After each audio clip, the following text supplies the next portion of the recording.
ഉത്തർപ്രദേശിലെ ബിജ്നോറിനടുത്തുള്ള ഒരു ഗ്രാമത്തിലാണ് പുഷ്പ എന്ന് പറയുന്ന ഒരു സ്ത്രീ താമസിച്ചിരുന്നത്. അവർ ഒരു സിംഗിൾ മദർ ആയിരുന്നു. ഒരുപാടധികം കഷ്ടപ്പെട്ടിട്ടാണ് അവർ തൻ്റെ 2 ആൺമക്കളെ പഠിപ്പിച്ച് ഒരു നിലയ്ക്ക് എത്തിച്ചത്.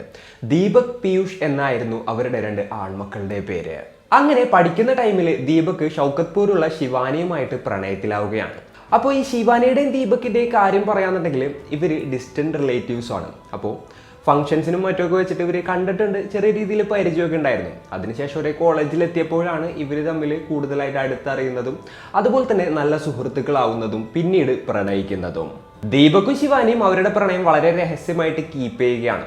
അറിഞ്ഞു കഴിഞ്ഞിട്ടുണ്ടെങ്കിൽ വീട്ടിൽ സമ്മതിക്കാനുള്ള സാധ്യത കുറവായിരുന്നു. അതുകൊണ്ടായിരുന്നു അവരങ്ങനെ പ്രണയം വളരെ രഹസ്യമാക്കി വെച്ചത്.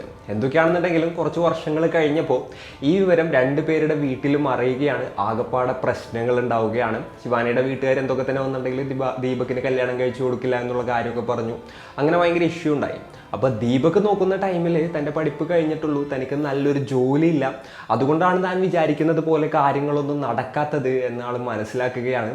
സോ ടെസ്റ്റ് എഴുതി നല്ലൊരു സർക്കാർ ജോലിയിൽ കയറി കഴിഞ്ഞിട്ടുണ്ടെന്നുണ്ടെങ്കിൽ തൻ്റെ വീട്ടിൽ ഇഷ്യൂ മാറും, അതുപോലെ തന്നെ തനിക്ക് ഇഷ്ടമുള്ള പെൺകുട്ടിയെ വിവാഹം കഴിക്കാനും സാധിക്കുമെന്നുള്ളൊരു തിരിച്ചറിവുണ്ടായി അദ്ദേഹം ഇരുന്ന് പഠിക്കുകയാണ്. അങ്ങനെ കഷ്ടപ്പെട്ട് രാവും പകലുമില്ലാതൊക്കെ പഠിച്ച് 2021 CBRF അദ്ദേഹത്തിന് ജോലി കിട്ടുകയാണ്. എന്നാൽ അതിനൊപ്പം തന്നെ ആള് റെയിൽവേയുടെ ടെസ്റ്റും കാര്യങ്ങളൊക്കെ എഴുതിയിട്ടുണ്ടായിരുന്നു. അതിലും കിട്ടാനുള്ള ഒരു സാധ്യത അദ്ദേഹത്തിനുണ്ടായിരുന്നു. അങ്ങനെ ഇരിക്കുന്ന ടൈമിലാണ് 2023 മാർച്ചിൽ റെയിൽവേയിൽ ടെക്നീഷ്യനായിട്ട് അദ്ദേഹത്തിന് ജോലി ലഭിക്കുന്നത്. റെയിൽവേയിലത്തെ ജോലിയുടെ കാര്യം നോക്കുകയാണെന്നുണ്ടെങ്കിൽ അത്യാവശ്യം ലീവും കാര്യങ്ങളും ഉണ്ട്, ബെനിഫിറ്റ്സ് ഒക്കെ കൂടുതലാണ്, സാലറി കൂടുതലാണ്. പഴയ ജോലിയുടെ അത്രയും കഷ്ടപ്പാടൊന്നുമില്ല. അതുകൊണ്ട് തന്നെ മറ്റേ ജോലി രാജിവെച്ചിങ്ങേറ്റ് അദ്ദേഹം റെയിൽവേയിൽ ജോയിൻ ചെയ്യുകയായിരുന്നു. അങ്ങനെ ദീപകിന് നല്ല ജോലി, നല്ല വരുമാനമൊക്കെ ആയി. ഈ ഒരു വിവാഹത്തിന്റെ കാര്യം വീണ്ടും അവതരിപ്പിക്കുകയാണ്. ഈ സമയത്തും 2 ഫാമിലിക്കും വലിയ താല്പര്യമൊന്നും ഉണ്ടായിരുന്നില്ല എന്നുണ്ടെങ്കിലും നല്ല ജോലിയും കാര്യങ്ങളൊക്കെ ഉണ്ട്, എതിർക്കാനായിട്ട് വേറെ കാരണങ്ങളൊന്നുമില്ല. അതുകൊണ്ട് തന്നെ ഇവരുടെ വിവാഹം നടക്കുകയാണ്. ജൂൺ 17, 2023 ഇവരുടെ വിവാഹം നടന്നത്. നോക്കുകയാണെന്നുണ്ടെങ്കിൽ 8 വർഷത്തെ പ്രണയ സാഫല്യമായിരുന്നു ആ ഒരു വിവാഹം. അതെ, 8 വർഷത്തോളം ഇവർ പ്രണയിച്ചിട്ടായിരുന്നു ഇവർ വിവാഹത്തിലോട്ട് എത്തിയത്. അങ്ങനെ കല്യാണം കഴിഞ്ഞു. വളരെ സന്തോഷത്തോടു കൂടിയിട്ടായിരുന്നു ആദ്യത്തെ നാളുകൾ ഇവർ മുന്നോട്ട് പോയിരുന്നത്. അങ്ങനെ ഈ ഒരു എന്താ പറയുക, ശിവാനി കൺസീവ് ആവുകയാണ്.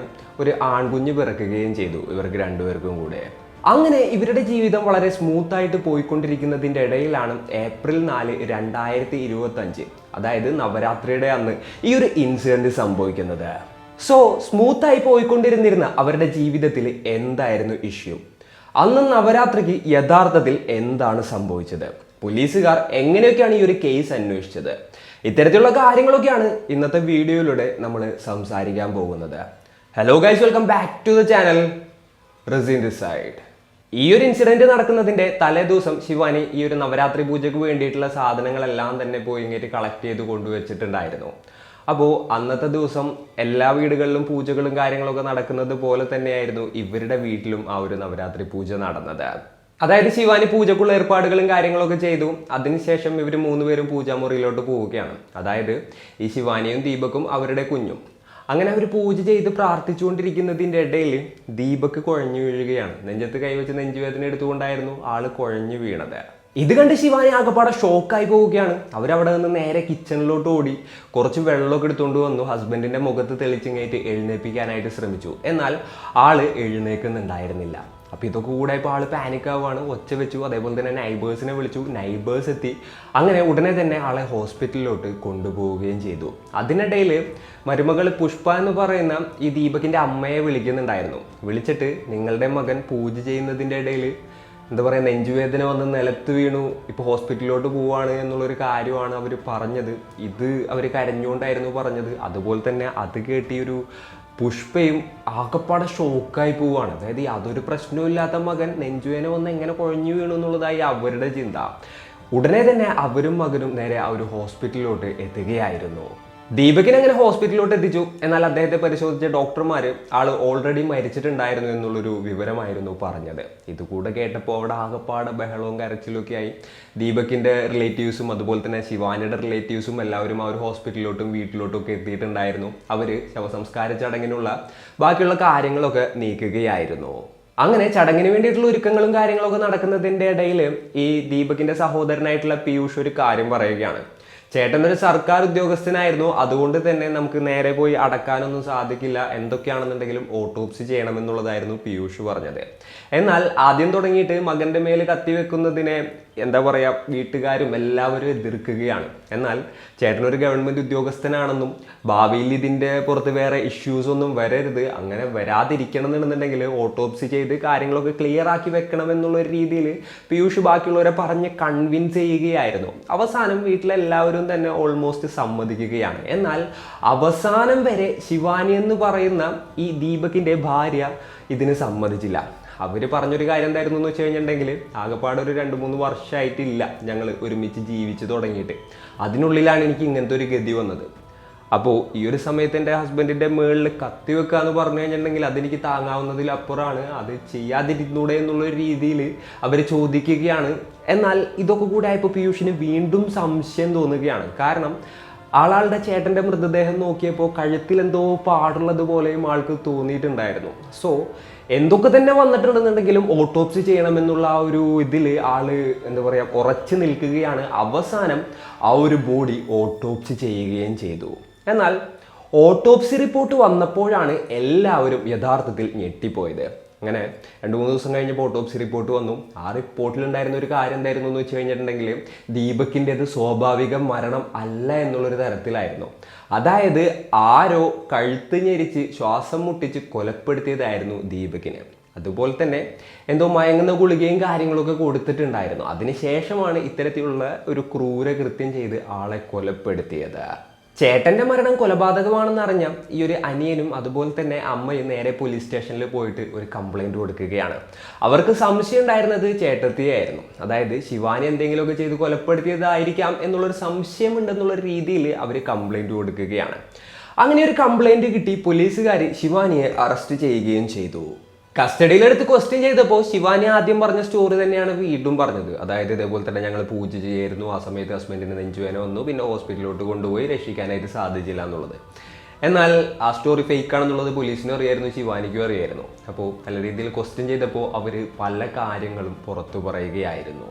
അതായത് ഇൻസിഡന്റ് നടന്ന സമയത്ത് അവർ മാത്രമേ വീട്ടിലുണ്ടായിരുന്നുള്ളൂ. അവർ തന്നെയാണ് ഈ ഒരു എന്താ പറയുക നെഞ്ചുവേദന വന്നിങ്ങേറ്റ് വീണ കാര്യങ്ങളെല്ലാം തന്നെ പറഞ്ഞത്. തെളിവുകളെല്ലാം അവർക്ക് എതിരായിരുന്നു. അതുകൊണ്ട് തന്നെ അവർക്ക് റെസിസ്റ്റ് ചെയ്യാനായിട്ട് പറ്റുന്നുണ്ടായിരുന്നില്ല. ലാസ്റ്റ് തൻ്റെ ഭർത്താവിനെ കൊന്നത് താനാണെന്ന് അവർ സമ്മതിക്കുകയും ചെയ്തു. എന്തിനാണ് ശിവാനി ഇത് ചെയ്തതെന്ന് അറിയണമെന്നുണ്ടെങ്കിൽ ഇവരുടെ കഥ അറിയണം. അപ്പോൾ ഏകദേശം 8 വർഷക്കാലത്തോളം പ്രണയിച്ചിട്ടാണ് ദീപക്കും ശിവാനിയും വിവാഹിതരായത്. വിവാഹം കഴിഞ്ഞ് അവരുടെ ജീവിതം വളരെ സ്മൂത്തായിട്ടായിരുന്നു ആദ്യ ടൈമിൽ മുന്നോട്ട് പോയിക്കൊണ്ടിരുന്നിരുന്നത്. ആൾക്ക് റെയിൽവേയിലാണല്ലോ ജോലി, നല്ല സാലറിയും കാര്യങ്ങളൊക്കെ ഉണ്ട്. അതുകൊണ്ട് തന്നെ വലിയ സീനുകളും കാര്യങ്ങളൊന്നും ഉണ്ടായിരുന്നില്ല. ആൾ രാവിലെ ജോലിക്കൊക്കെ പോകും, പിന്നീട് തിരിച്ചു വരും, അങ്ങനെയായിരുന്നു ആളുടെ റൊട്ടീൻ. എന്നാൽ വീട്ടിൽ ഈ ഒരു ശിവാനിയും അതുപോലെ തന്നെ പുഷ്പയും മാത്രമായിരുന്നു ഉണ്ടായിരുന്നത്. അവർ തമ്മിൽ സിങ്കായില്ല, അവർ തമ്മിൽ അടിപതിവായിരുന്നു. പറയുന്നത് എന്താണെന്ന് വെച്ച് കഴിഞ്ഞിട്ടുണ്ടെങ്കിൽ, വീട്ടിലത്തെ എല്ലാ പണിയും പുഷ്പ തന്നെയായിരുന്നു ചെയ്തിരുന്നത്. ശിവാൻ്റെ അടുത്ത് എന്തെങ്കിലും ഹെൽപ്പ് ചെയ്യാൻ പറഞ്ഞു കഴിഞ്ഞിട്ടുണ്ടെങ്കിലും ചെയ്യില്ലായിരുന്നു. അതിൻ്റെ പേരിൽ അവർ രണ്ടുപേരും തമ്മിൽ ഇഷ്യൂസ് ഉണ്ടായിരുന്നു. എന്നാൽ ഇത് ജസ്റ്റ് വാക്ക് തർക്കം മാത്രമായിരുന്നില്ല. ചില സമയങ്ങളിൽ ഈ ശിവാനി പുഷ്പയെ തൻ്റെ അമ്മായിയമ്മയാണ്, അതേപോലെ തന്നെ ഇത്രയും പ്രായമുണ്ട്, അമ്മയുടെ സ്ഥാനത്ത് കാണേണ്ടതാണെന്നും നോക്കാതെ എന്താ പറയുക കൈവച്ചിങ്ങായിട്ട് ഉപദ്രവിച്ചതായിട്ടും പറയുന്നുണ്ട്. അതായത് ദേഹോപദ്രവം ഏൽപ്പിക്കുന്നത് പതിവായിരുന്നു. അത് 1 തവണ 2 തവണ അല്ല, പല തവണ അങ്ങനെ നടക്കുകയാണ്. അപ്പോൾ ദീപകിനാകപ്പാടെ പ്രാന്തായി. രണ്ടുപേരെയും ഓരോ വീട്ടിൽ നിർത്തിയിട്ടുണ്ടെന്നുണ്ടെങ്കിൽ കാര്യങ്ങൾ മുന്നോട്ട് പോയില്ല, ജീവിതം സ്മൂത്തായിട്ട് മുന്നോട്ട് പോകില്ല എന്നുള്ളത് ആൾ മനസ്സിലാക്കുകയാണ്. അങ്ങനെ ഇരിക്കുകയാണ് ദീപക് നജ്മാബാദിലെ RS നഗർ കോളനിയിൽ ഒരു വീട് വാടക എടുക്കുന്നതും ഭാര്യയുമായിട്ട് അങ്ങോട്ട് താമസം മാറുന്നതും. അപ്പോൾ രണ്ടുപേരും 2 സ്ഥലത്തായതുകൊണ്ട് തന്നെ പിന്നീട് വലിയ രീതിയിലുള്ള ഇഷ്യൂസ് ഒന്നും ഉണ്ടായിരുന്നില്ല. എന്നാൽ അതിനുശേഷം സംഭവിച്ചെന്തായിരുന്നു എന്ന് വെച്ച് കഴിഞ്ഞിട്ടുണ്ടെന്നുണ്ടെങ്കിൽ, ഭർത്താവിനും ഭാര്യയ്ക്കും ഇടയിൽ സ്ഥിരമായിട്ട് പ്രശ്നങ്ങൾ ഉണ്ടാവുകയായിരുന്നു. വീട് മാറിയതിൻ്റെ പ്രഷറും അതുപോലെ തന്നെ ജോലി സ്ഥലത്തുള്ള പ്രഷറും തുടങ്ങിയിട്ടുള്ള എല്ലാ കാര്യങ്ങളും ഈ ദീപക് ഈ പെൺകുട്ടിയുടെ അടുത്തായിരുന്നു തീർത്തതെന്നാണ് പറയുന്നത്. അതായത് ദിവസം വീട്ടിൽ വന്നിട്ട് ഈ സ്ത്രീയെ ഉപദ്രവിക്കാറുണ്ടായിരുന്നതായിട്ട് വരെ പറയപ്പെടുന്നുണ്ട്. അങ്ങനെ വീട്ടിൽ ഫുൾ ടൈം അടി, ബഹളം, പ്രശ്നങ്ങൾ, കാര്യങ്ങൾ, പഴയൊരു സ്നേഹവും കാര്യങ്ങളൊന്നുമില്ല. അങ്ങനെ വല്ലാത്തൊരു സിറ്റുവേഷനിലൂടെയായിരുന്നു ഇവരുടെ ഫാമിലി ലൈഫ് മുന്നോട്ട് പോയിക്കൊണ്ടിരുന്നിരുന്നത്. പുറമേ നോക്കുമ്പോൾ എല്ലാവരും ഹാപ്പി ആയിട്ട് തോന്നുമെന്നുണ്ടെങ്കിലും അകത്ത് ആകെ പ്രശ്നമായിരുന്നു. അങ്ങനെ ഇരിക്കുന്ന സമയത്ത് ആ ഏരിയയിലുള്ള വേറൊരു ചെറുപ്പക്കാരനെ ഈ ഒരു പെൺകുട്ടി പരിചയപ്പെടുകയാണ്. അതിനുശേഷം എന്താ പറയുക, തൻ്റെ ഈ പ്രശ്നങ്ങളും കാര്യങ്ങളൊക്കെ ആ ഒരു പയ്യനുമായിട്ട് ഷെയർ ചെയ്തു. ആ ഒരു പയ്യനാണെന്നുണ്ടെങ്കിൽ നല്ല രീതിയിൽ ആശ്വസിപ്പിക്കുകയാണ്. അങ്ങനെ അവർക്കിടയിൽ ഒരു സ്നേഹബന്ധം ഉണ്ടാവുകയാണ്. അതിനുശേഷം അതൊരു പ്രണയമായിട്ട് മാറുകയാണ്. അതിനുശേഷം അത് എന്താ പറയുക, ഒരു ഫിസിക്കൽ റിലേഷൻഷിപ്പിലോട്ടും കാര്യങ്ങളിലൊക്കെ എത്തി എന്നാണ് പറയപ്പെടുന്നത്. സോ ശിവാനി ഒരു അഫെയറും കാര്യങ്ങളൊക്കെ സ്റ്റാർട്ട് ചെയ്തു. എന്നാൽ ഇതിന് വിലങ്ങുതടിയായിട്ട് നിൽക്കുന്നത് ഹസ്ബൻഡാണ്. അപ്പോൾ ഹസ്ബൻഡിനെ ഒഴിവാക്കിയിട്ടുണ്ടെങ്കിൽ മാത്രമേ ഇയാളുമായിട്ട് സുഖമായിട്ട് ജീവിക്കാൻ പറ്റുള്ളൂ എന്നുള്ളൊരു ചിന്ത അവർക്ക് ഉണ്ടാവുകയാണ്. ഇപ്പോൾ ഈ ഒരു പയ്യൻ്റെ കാര്യം നോക്കുകയാണെന്നുണ്ടെങ്കിൽ ആൾക്ക് കൃത്യമായിട്ടുള്ള ജോലിയോ വരുമാനമോ കാര്യങ്ങളൊന്നുമില്ല. ശിവാനിക്ക് ആ സമയത്ത് 10-27 വയസ്സ് പ്രായം ഉണ്ടായിരുന്നു. ശിവാനിനെക്കാട്ടിലും നല്ല താഴെയായിരുന്നു ആ ഒരു പയ്യൻ. പിന്നെ ശിവാനിയുടെ കാര്യം പറയുകയാണെന്നുണ്ടെങ്കിൽ ഡിഗ്രി കംപ്ലീറ്റ് ചെയ്തു എന്നുള്ളതല്ലാതെ ജോലിയും കാര്യങ്ങളൊന്നുമില്ല. ജോലിയും നല്ല വരുമാനവും ഒന്നും ഇല്ലാതെ ഒരു ജീവിതം മുന്നോട്ട് കൊണ്ടുപോകാനായിട്ട് സാധിക്കില്ല എന്നുള്ളത് ശിവാനിക്ക് അറിയായിരുന്നു. അങ്ങനെയാണ് അവരുടെ മൈൻഡിൽ വളരെ ഈവിൾ ആയിട്ടുള്ള ഒരു പ്ലാൻ വരുന്നത്. അതായത് ദീപകിന് ജോലിയുണ്ട്, ജോലിയിൽ ഇരുന്നുകൊണ്ട് ദീപക് മരിച്ചു കഴിഞ്ഞിട്ടുണ്ടെന്നുണ്ടെങ്കിൽ ആ ജോലി അടുത്തതായിട്ട് ആർക്ക് ലഭിക്കും? ദീപകിൻ്റെ ആശ്രിതർക്ക് ലഭിക്കും. അതായത് ദീപകിൻ്റെ ഭാര്യ ഉണ്ടെന്നുണ്ടെന്നുണ്ടെങ്കിൽ ആൾക്ക് ലഭിക്കും. സോ ആ ഒരു ജോലിയും ബാക്കി ബെനഫിറ്റ്സും ഒക്കെ കിട്ടുന്നതിന് വേണ്ടിയിട്ട് ആളെ ഇല്ലാതാക്കിയാലോ എന്നുള്ളൊരു ചിന്ത ഇവരുടെ ഉള്ളിൽ ഉണ്ടാവുകയാണ്. അങ്ങനെയാണെന്നുണ്ടെങ്കിൽ താൻ കുറേ കഷ്ടപ്പെട്ട് പഠിച്ച് ടെസ്റ്റ് എഴുതൊന്നും വേണ്ട, നല്ലൊരു ജോലി കിട്ടാനായിട്ട് ഭർത്താവിൻ്റെ ജോലി തനിക്ക് സുഖമായിട്ട് കിട്ടും. അതേപോലെ തന്നെ വേറെ ബെനിഫിറ്റ്സും കാര്യങ്ങളൊക്കെ കിട്ടും. പിന്നീട് തൻ്റെ കാര്യം സേഫായി തനിക്ക് ഇഷ്ടമുള്ള പോലെ ജീവിക്കുക, ഇവൻ്റെ ആവശ്യമില്ല എന്നുള്ളൊരു രീതിയിൽ അവർ ചിന്തിച്ചു കൂട്ടുകയാണ്. അതുപോലെ തന്നെ കുറച്ച് നാൾ ഇത്തിരി ഒതുങ്ങിയൊക്കെ ജീവിച്ചു കഴിഞ്ഞതിന് ശേഷം തനിക്ക് പിന്നെ ഇഷ്ടമുള്ള ആൾക്കാരുടെ കൂടെ ജീവിക്കുന്നതിൽ യാതൊരു സീനും ഉണ്ടാവില്ല എന്നുള്ളത് അവർ മനസ്സിലാക്കുകയാണ്. അങ്ങനെ ഇയാളെ കൊല്ലാനായിട്ടുള്ള പ്ലാൻ ഇട്ടു. അവർ പ്ലാൻ ചെയ്ത കറക്റ്റ് ദിവസം വന്നെത്തുകയും ചെയ്തു. അതായത് ഈ ഒരു ഏപ്രിൽ 4, 2025 ആ നവരാത്രി പൂജയുടെ കാര്യങ്ങളൊക്കെ അവർ സെറ്റ് ചെയ്ത് പൂജാ റൂമൊക്കെ റെഡിയാക്കി വെച്ചിട്ടുണ്ടായിരുന്നു. അന്നത്തെ ദിവസം ഇതേപോലെ തന്നെ ഫുഡിൽ ഇവർ കുറച്ച് മയക്കുമരുന്നും അതേപോലെ തന്നെ കുടിക്കുന്ന പാലിലും കുറച്ച് ഉറക്കഗുളികയും കാര്യങ്ങളൊക്കെ ചേർത്ത് കൊടുത്തതായിട്ടാണ് പറയുന്നത്. അങ്ങനെ ഹസ്ബൻഡ് ഇതൊന്നും അറിയാതെ അത് കുടിച്ചു. അതിനുശേഷം ആൾക്ക് ചെറുതായിട്ട് തലകറങ്ങാനും മറ്റൊക്കെ തുടങ്ങിയിട്ടുണ്ടായിരുന്നു. അങ്ങനെ ആളൊരു അൺകോൺഷ്യസ് സ്റ്റേറ്റിലായതിന് ശേഷം എന്താ സംഭവിച്ചതെന്ന് വെച്ച് കഴിഞ്ഞിട്ടുണ്ടെങ്കിൽ ഈ സ്ത്രീ തൻ്റെ കൈ ഉപയോഗിച്ച് ആളുടെ കഴുത്ത് ഞെരിച്ച് കൊലപ്പെടുത്തുകയായിരുന്നു. അതിനുശേഷമാണ് പൂജാമുറിയിൽ ഈ പൂജ ചെയ്തുകൊണ്ടിരിക്കുന്നതിൻ്റെ ഇടയിൽ ഹാർട്ട് അറ്റാക്ക് ഒന്നിങ്ങായിട്ട് വീണു എന്നുള്ള രീതിയിൽ സെറ്റ് ചെയ്തു വെച്ചത്. പിന്നെ ശിവാനി പോലീസുകാരെ മിസ്ലീഡ് ചെയ്യാനായിട്ട് നല്ല രീതിയിൽ ശ്രമിച്ചിട്ടുണ്ടായിരുന്നു. അതായത് ഈ ശിവാനി ആദ്യം ഒരു കാമുകൻ്റെ കാര്യം പറഞ്ഞു, പിന്നെ 1 അല്ല 2 കാമുകൻ ഉണ്ടെന്ന് പറഞ്ഞു, പിന്നെ അവരുടെ ഹെൽപ്പോട് കൂടിയിട്ടാണെന്ന് പറഞ്ഞു. അതേപോലെ തന്നെ വേറൊരു പയ്യൻ്റെ പേര് പറഞ്ഞു. എന്നിട്ട് ആ പയ്യനെ പോലീസുകാർ കസ്റ്റഡിയിലെടുത്ത് ക്വസ്റ്റ്യൻ ചെയ്ത സമയത്തും കാര്യങ്ങളൊക്കെയാണ് ഇവരും ആ ഒരു പയ്യനും തമ്മിൽ യാതൊരു ബന്ധവും ഒരു കൊലപാതകത്തിന് ആ പയ്യനും തമ്മിൽ യാതൊരു ബന്ധവും ഇല്ല എന്നുള്ളതൊക്കെ മനസ്സിലായത്. അതായത് പോലീസുകാരെ വഴിതെറ്റിക്കാനായിട്ട് ഈ ഒരു കേസിൻ്റെ ഇടയിൽ ശിവാനി ശ്രമിച്ചതായിട്ടും റിപ്പോർട്ടുകളിലും മറ്റും പറയുന്നുണ്ട്. പിന്നെ ഓട്ടോപ്സി റിപ്പോർട്ടിലുണ്ടായിരുന്ന മറ്റൊരു കാര്യം എന്തായിരുന്നു എന്ന് വെച്ച് കഴിഞ്ഞിട്ടുണ്ടെങ്കിൽ ഇയാളെ ഇടത് കൈ വെച്ചിങ്ങായിട്ടായിരുന്നു കൊലപ്പെടുത്തിയിട്ടുള്ളത്, കഴുത്ത് ഞെരിച്ച് കൊലപ്പെടുത്തിയിട്ടുള്ളത്.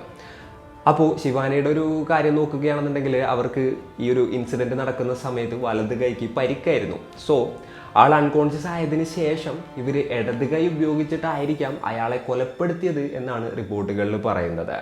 എന്തൊക്കെയാണെന്നുണ്ടെങ്കിലും ദീപകിനെ ശിവാനി കൊലപ്പെടുത്തി പൂജാമുറിയിൽ ആള് എന്താ പറയുക അറ്റാക്ക് വന്ന് മരിച്ചതുപോലെ കാര്യങ്ങൾ സെറ്റ് ചെയ്തു.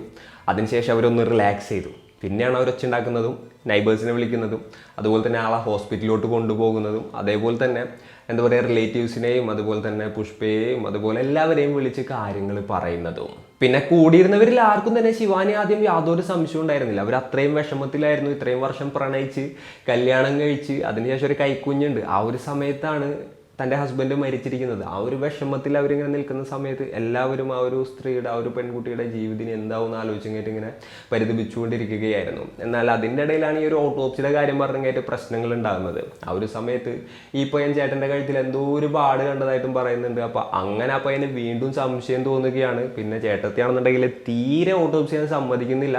അതൊക്കെ കൂടെ ആയപ്പോൾ എന്ത് തന്നെ വന്നിട്ടുണ്ടെങ്കിലും ഓട്ടോപ്സി ചെയ്യണം എന്നുള്ള ആ ഒരു വാശിപ്പുറത്തായിരുന്നു ഈ ദീപകിന്റെ മൃതദേഹം ഓട്ടോപ്സി ചെയ്തത് തന്നെ. അവസാനം ശിവാനി അഴിക്കുള്ളിലാവുകയും ചെയ്തു. പോലീസുകാർ പറയുന്നത് ഈ ഒരു മേർഡറിന്റെ മോട്ടീവ് എന്താണെന്ന് വെച്ച് കഴിഞ്ഞിട്ടുണ്ടെന്നുണ്ടെങ്കിൽ സർക്കാർ ജോലിയായിരുന്നു എന്നുള്ളതാണ്. അതായത് ഭർത്താവുമായിട്ട് ജീവിക്കാനായിട്ട് അവർക്ക് തീരെ താല്പര്യമില്ല. അതേപോലെ തന്നെ എന്താ പറയുക ഒരു സ്റ്റേബിൾ ആയിട്ടുള്ള ജീവിതം വേണമെന്നാലും.